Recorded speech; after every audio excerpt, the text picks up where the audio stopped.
ये क्वेश्चन अपने आप में ऐसा क्वेश्चन है कि बहुत सारे बच्चे इसको डाउटली सॉल्व नहीं कर सकते, दिक्कत आ जाएगी उन्हें, कहीं ना कहीं वैल्यूज़ पुट गलत कर देंगे। बहुत सारे बच्चों के साथ साथ टीचर्स भी इसमें मिस्टेक कर सकते हैं। कॉन्सेप्चुअली क्वेश्चन बड़ा दमदार है।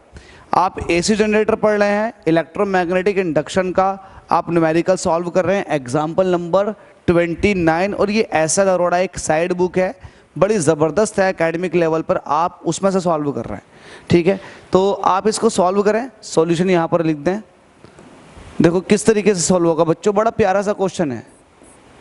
हमसे कह रहा है a rectangular coil of 200 turns, मतलब आपको डेटा देना शुरू हो गया रेक्टेंगुलर कॉइल का, तो यहाँ पर लिख देंगे गिवन दैट आपके पास एक कॉइल है जिसके अंदर नंबर ऑफ टर्न कितने 200 है। आगे बोल रहा है ऑफ वायर, देखो ये जो कॉइल है ये कॉइल की डायमेंशन दे रखी है, तो ये लेंथ का काम करेगी, ये ब्रेथ का, तो एरिया निकालो यहाँ से। एरिया कितना हो जाएगा 15 × 40। अब चूंकि ये सेंटीमीटर स्क्वायर में आएगा तो 10 की पावर -2 से मल्टीप्लाई कर दो, -4 से मल्टीप्लाई करोगे तो ये मीटर स्क्वायर में हो जाए। 15 चौके होते हैं 60, एक जीरो और लगा हुआ 10 की पावर -4। इसको आप कह सकते हो 6 × 10 की पावर -2 मीटर स्क्वायर। ये एरिया आ चुका है कॉइल का। हमसे कह रहा है मेक्स 50 रिवॉल्यूशन पर सेकेंड। 50 रिवॉल्यूशन पर सेकेंड का मतलब ये है कि आपको फ्रीक्वेंसी दे रखी है। फ्रीक्वेंसी कितनी दे रखी है 50 RPS, रिवॉल्यूशन पर सेकेंड। आगे बोल रहा है about an axis perpendicular to the magnetic field, तो रिवॉल्यूशन हो रहे हैं जिस एक्सिस के अलोंग, वो एक्सिस मैग्नेटिक फील्ड के परपेंडिकुलर है। अगर मैग्नेटिक फील्ड इधर को है तो वो एक्सिस ऐसा है और रिवॉल्यूशन कुछ इस तरीके से हो रहा है। ज़बरदस्त है, मैग्नेटिक फील्ड आपको मेंशन किया हुआ है, कितना B = 0.08 कितने का वेबर पर मीटर स्क्वायर, इसको आप टेस्ला कह सकते हो। तो आपने मैग्नेटिक फील्ड की वैल्यू को भी मेंशन कर दिया। हमसे कह रहा what is the instantaneous value of induced EMF when the plane of the coil makes an angle. ध्यान रहे जो गलत होगा क्वेश्चन वो आपका इस लाइन की वजह से होगा, plane of the coil makes an angle, ये जो लाइन है ये गलत करके जाएगी। ठीक है, अब ध्यान दो कि मैं ऐसा क्यों बोल रहा हूँ। अगर आपने एक चीज़ की ध्यान दिया हो, वो ध्यान देने वाली बात ये थी कि लेट अस सपोज कि ये मैग्नेटिक फील्ड है और ये आपने कॉइल रख दी इसके अंदर कुछ इस तरीके से, यस और नो।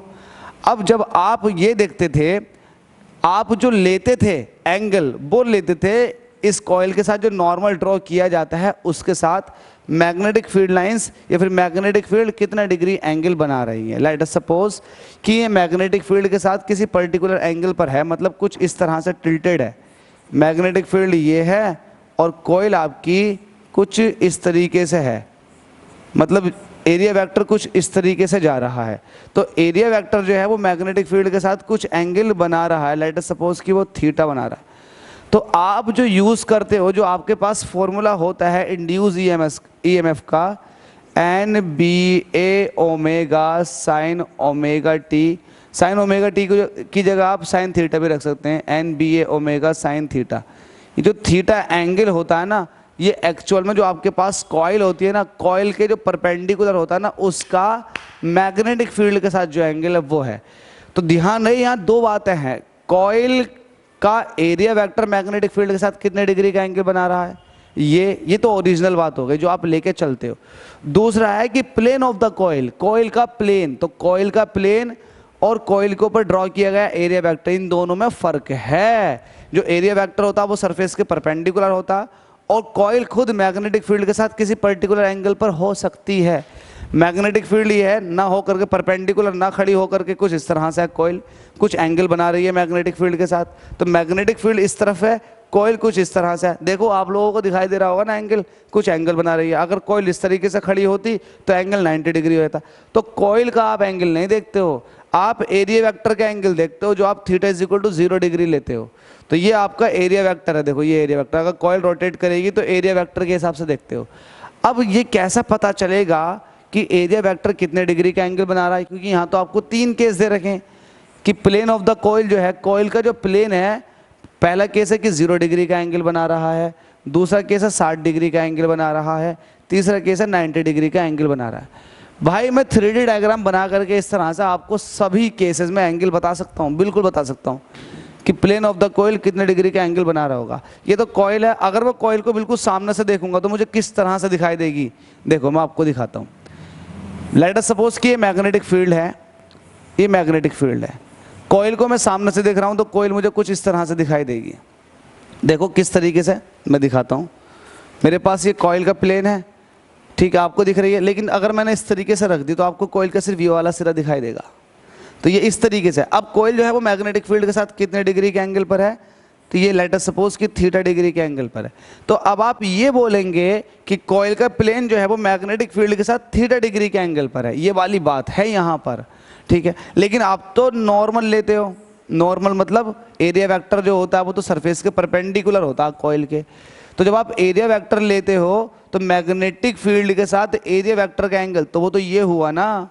अब देखो पूरा 90 डिग्री होता है, ये थीटा, तो ये कितना हो गया 90 माइनस थीटा। तो इसका मतलब आप ये वाली बात कह सकते हो कि अगर प्लेन जो है वो थीटा एंगल बना रहा है तो नॉर्मल के साथ जो एंगल बन रहा होगा वो 90 माइनस थीटा बन रहा होगा। तो ये वाली बात आप इस तरह से लिखोगे,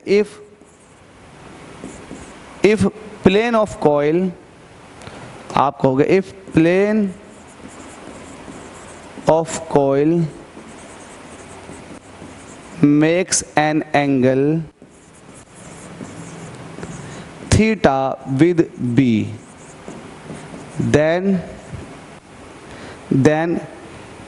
then angle between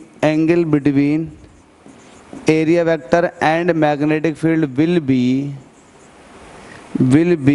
कितना होगा एंगल, जल्दी से बताओ। अब ये एंगल कितना होगा, अब ये एंगल होगा 90 माइनस विल बी 90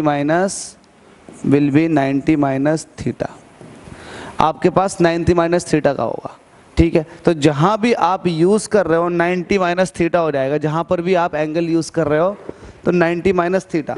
आप ये भी कह सकते थे कि लेट अस सपोज कि जो कॉइल है, कॉइल का प्लेन जो है वो अल्फा एंगल बना रहा है, अल्फा एंगल, तब उस केस में जो नॉर्मल होगा कॉइल का वो मैग्नेटिक फील्ड के साथ 90 माइनस अल्फा एंगल बना रहा होगा, ठीक है भाई।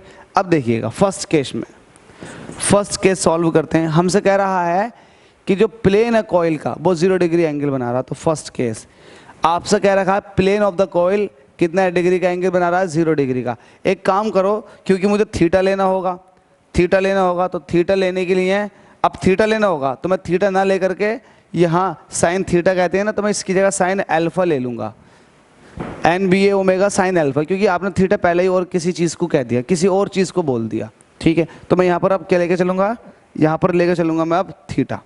अब देखिएगा फर्स्ट पार्ट में आपसे कह रहा है कि एंगल जो बन रहा है वो 0 डिग्री बन रहा है, मतलब प्लेन ऑफ द कॉइल जो बना रहा है 0 डिग्री एंगल बना रहा है। तो प्लेन ने तो 0 डिग्री बनाया, लेकिन जो नॉर्मल होगा वो कितने डिग्री एंगल बना रहा होगा, तो 90 माइनस 0। जैसे 90 माइनस 0 रखोगे तो ये आ जाएगा 90 डिग्री। इसको बस प्रैक्टिकली आपको समझाना चाहूँगा, प्रैक्टिकली कैसे। हमसे कह रहा प्लेन जो है, प्लेन मैग्नेटिक फील्ड के साथ कितने डिग्री का एंगल बना रहा है, 0 डिग्री का। तो लेट अस सपोज कि मैग्नेटिक फील्ड इस तरफ को है, तो जो प्लेन ऑफ कॉइल होगा वो मैग्नेटिक फील्ड के साथ 0 डिग्री का एंगल बनाया हुआ होगा कुछ इस तरीके से। उस सूरत हाल में अगर आप नॉर्मल ड्रॉ करोगे तो नॉर्मल कुछ इस तरह से ड्रॉ होगा। अगर इस पर्टिकुलर प्लेन पर नॉर्मल ड्रॉ करोगे तो नॉर्मल इस तरह से होगा। तो मैग्नेटिक फील्ड के साथ नॉर्मल ने 90 डिग्री का एंगल बना दिया ना। तो बस यही बात बोलना चाह रहा हूँ। तो ये वाला केस ये था कि हमसे कह रहा है कि प्लेन जो है वो तो 0 डिग्री का एंगल बना रहा है। तो आपने कहा यार हमें प्लेन से कोई मतलब नहीं है, हमें तो मतलब है इसके खुद के नॉर्मल से। तो नॉर्मल कितने डिग्री का एंगल बना रहा होगा, तो आपने कहा नॉर्मल जो डिग्री का एंगल बना रहा होगा 90 माइनस थीटा के साथ, थीटा 0 डिग्री था तो 90 minus 0 degree is equal to 90 degree. तो देखो एरिया वेक्टर मैग्नेटिक फील्ड के साथ के 90 डिग्री का एंगल नहीं बना रहा है। तो आपने ये वाली बात कही थी। तो आपके पास अल्फा आ चुका। अब आप निकालेंगे induce EMF, E is equal to NBA omega sine. अब यहाँ पर आप अल्फा लोगे, क्या लोगे, अल्फा, साइन अल्फा, क्योंकि थीटा आपने पहले किसी और को बोल दिया तो इसको साइन अल्फा बोलना पड़ेगा, ठीक है। एन की वैल्यू पुट करो, मेंशन की गई आपको 200। मैग्नेटिक फील्ड की वैल्यू मेंशन की गई आपको 0.08। एरिया आपको मेंशन किया गया है, कितना है जल्दी से बताओ, 6 × 10⁻²। और क्या क्या आपके पास, एन रख दिया आपने, बी रख दिया आपने, एरिया रख दिया आपने, ओमेगा। अब ओमेगा तो आपके पास है नहीं, आपको फ्रीक्वेंसी दे रखी है, तो आप ओमेगा को तोड़ दोगे। 2 पाई, पाई की वैल्यू रख दो 22/7, 2 पाई एफ, एफ कितना आपके पास 50। ये सारी वैल्यूज़ आपने रख दी, साथ में आप एंगल रखोगे तो अल्फा की जगह जब 90 डिग्री रखोगे तो साइन 90 की वैल्यू कितनी होती है 1। इतनी वैल्यू को आप सॉल्व करो। छोटा सा टास्क आपको दे रहा हूँ, वीडियो लंबी ना हो जाए इसीलिए, बस इस वैल्यू को आप सॉल्व करो और वैल्यू जो आ रही है मैं लिख देता हूँ 301.6 वोल्ट। तो ये आ चुका है फर्स्ट पार्ट का आंसर, मतलब इंड्यूस ईएमएफ आ चुका है कुछ ये।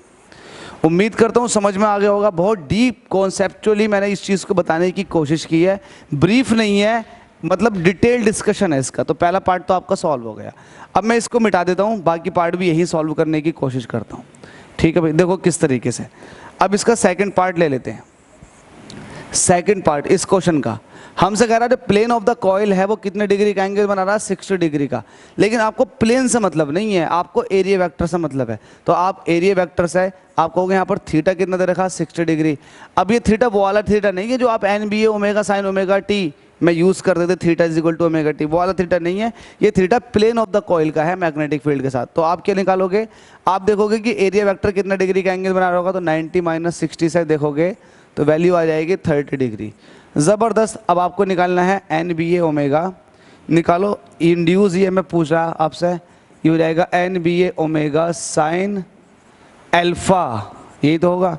अब देखो आपने NBA ओमेगा की वैल्यू सोल्व भी किया, क्योंकि अल्फा साइन 90 डिग्री था, साइन 90 की वैल्यू बना, तो ये आपके पास जो है एक तरह का P की EMF है, E नोट। कितनी वैल्यू है इसकी 301.6, तो यहाँ पर रख दोगे 301.6 और साइन अल्फा की वैल्यू कितनी है 30 डिग्री, बस खत्म। 301.6 साइन 30 डिग्री की वैल्यू होती है हाफ। तो 300 का हाफ करोगे तो वैल्यू कितनी आएगी 150, और 1 का आधा करोगे तो आ जाएगी 5। तो आप यहाँ पर लिखोगे 150, तो हो गया 300 का आधा, 1 का आधा करोगे तो आ जाएगा 0.5, और 0.6 का आधा करोगे तो आएगा 0.3। तो वैल्यू आ जाएगी 150.3 आ जाएगा इंड्यूस EMF, इतने वोल्ट। ठीक है भाई, ये वाली वैल्यू भी आपको क्लियर हो गई। क्रॉस चेकिंग कर लेता हूँ कि सही चल रहे हैं। बिल्कुल 150.8, इन लोगों ने 8 सॉल्व किया, 150.53 आ रही है निकल के, नहीं 150.8 ही आएगी भाई, क्योंकि जब आप 300 का आधा करोगे तो 150 हो गया, 16 का आधा करोगे तो 8 ही आएगा, सही है 150.8। चलो ठीक है, ये वाली बात भी। अब इसका थर्ड पार्ट देखो, थर्ड पार्ट को मैं आपको फिर से दिखाऊंगा, है ना, प्रैक्टिकली। थर्ड पार्ट में आपसे कह रहा है कि प्लेन जो है वो 90 डिग्री का एंगल बना रहा है, इट मीन्स थीटा जो है वो 90 डिग्री का।